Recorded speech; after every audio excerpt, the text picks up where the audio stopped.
你記住，初一係雞日，初二係狗日，初三係豬日，初四係羊日，咁一路到初七又係咩日呢吓？嗱，今日係大年初四，即係羊日，係一個非常吉利嘅日子。老祖宗教落有3件事係一定要做，有4件事係唔可以做嘅，咁樣先至會財源滾滾來，日子先會越嚟越順咁話。一齊嚟睇下有咩講究啦。咪咁心急住，嗱，先同大家講下點解大年初四會叫做羊日啦吓。講起身又有段古啦。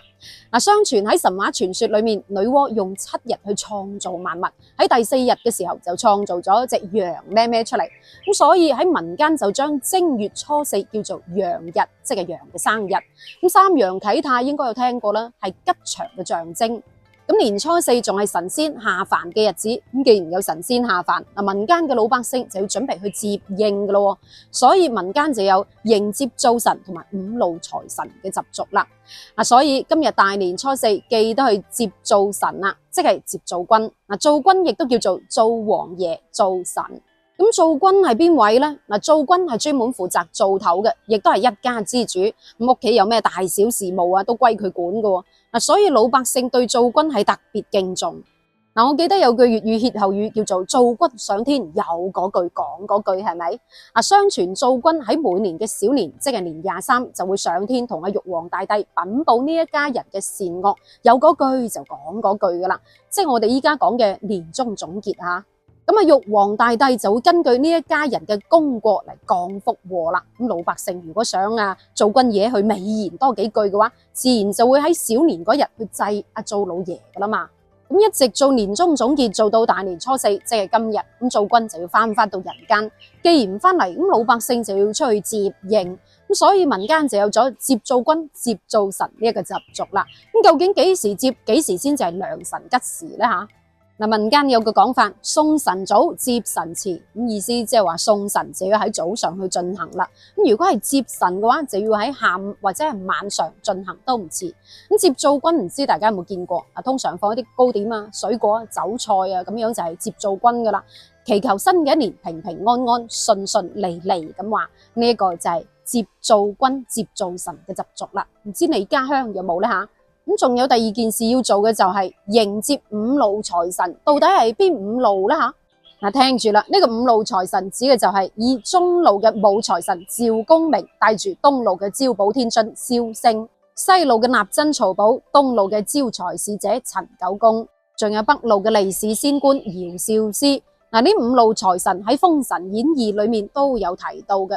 咁5路財神就係寓意5路來財，路路暢通，財運亨通咁話。但係點解要迎接5路財神呢吓？想法其實聽日大年初5先至係迎接財神嘅日子嘅。但係舊陣時嘅老百姓求財心切嘛，未先家就喺大年初4嘅晚上，又或者係大年初5嘅凌晨就開始開晒槍放晒炮仗咁樣去歡迎呢個5路財神啦。咁可能諗住執輸行頭慘過敗家嘛。不過呢一個亦都反映到舊陣時嘅老百姓對美好生活嘅一種向往，同時亦都係希望新嘅一年可以平平安安、財運亨通咁話。咁既然又要接灶神，又要接呢個5路財神啦，有咩講究，有咩禁忌啦吓？老祖宗教落大年初四就要迎窮啦。咁順便講下，提手旁加個乃字，呢個字普通話讀扔，粵語讀迎。如果用地道嘅粵語就叫做抌、掟、劈、仔、永。咁迎窮即係將啲唔等使嘅嘢、唔要嘅嘢、一啲垃圾冇用嘅嘢清理佢，抌咗佢就叫做迎窮。咁迎接5路財神肯定係要抌咗啲垃圾佢，再搞乾淨企理間屋佢噶嘛。寓意就係將貧窮抌出去，將財富帶進來咁解。咁有邊4件事係唔可以做嘅啦吓？聽住啦，第一件事就係唔好出遠門。咁正話都講咗啦，今日係灶君上天同玉皇大帝做完年終總結翻落凡間嘅日子。相傳灶君翻到嚟仲會查戶口睇下數下人頭咁樣嘅。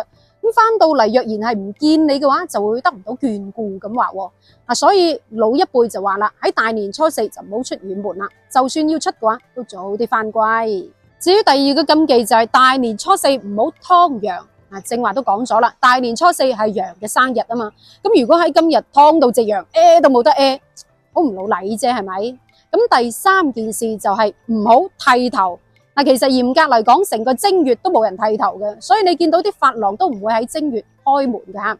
咁事關民間有個講法，正月不剃頭，剃頭嘅話就你自己諗啦嚇。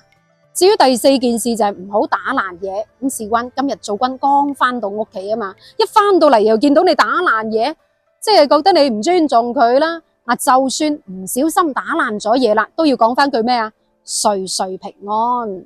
咁呢一個就係大年初四嘅習俗啦。嗱，當然各處鄉村各處嚟啊嘛，唔同地方嘅習俗亦都唔同。